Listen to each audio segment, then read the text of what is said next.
A man arrested and a new task force created by the State Contractors Board designed to crack down on solar scams. Stories like the one 8 News Now investigator Kyle Payne often brings us. Kyle, today's is a big one.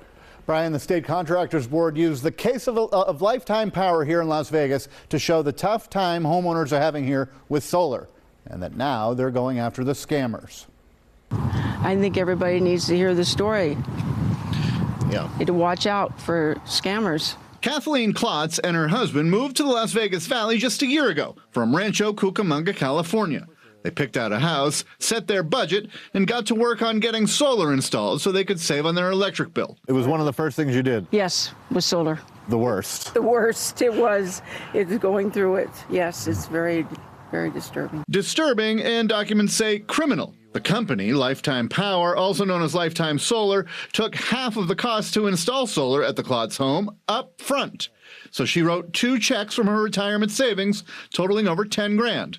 And then dead silence. That's a real kick in the teeth. It was. It really was. So Klotz complained to the Contractors Board, and she wasn't alone. The complaints just flooded to our office, so that's when we took action. The Nevada State Contractors Board in a press conference Friday with a stern message for solar companies and contractors. We are watching you, and we will come after you if you're harming homeowners. And to protect those homeowners, the Contractors Board started a new task force, a so-called Specialized Investigations Unit, meant to target solar complaints involving fraud, theft, and contractors working without licenses, and scams like the one that caught Kathleen Klotz and dozens of others. Many of those victims are vulnerable seniors and members of our community, and the dollar amounts of their losses range from thousands into the hundreds of thousands. Could have been Derek Carbajal.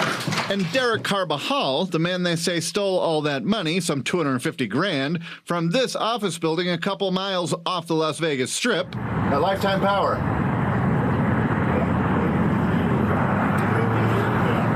They moved a year ago? Was in court Wednesday.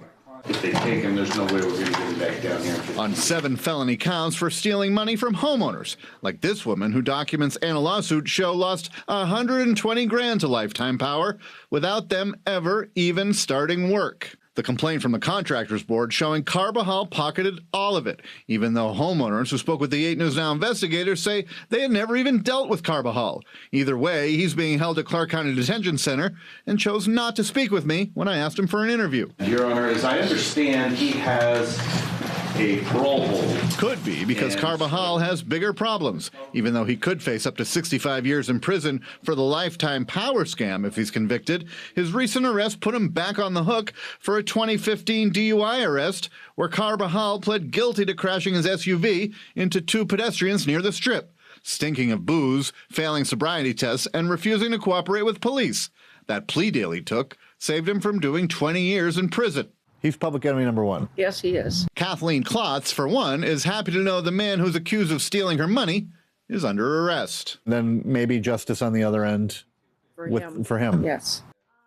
So Derek Carbajal is now dealing with 2 criminal cases, the Lifetime Power scam case and the probation violation in the 2015 DUI case. If and when he gets out of CCDC on the solar case, he may end up in prison on the DUI case. All right, Kyle, great reporting there. Bottom line, you've got some amazing tips for homeowners to protect themselves. Well, the Contractors Board is adamant. They say no matter what work you're having done, get 3 bids every time, no matter what, and go to the Contractors Board website and check their licenses. I put their link on our webpage. Wonderful. Thank you so much, Kyle.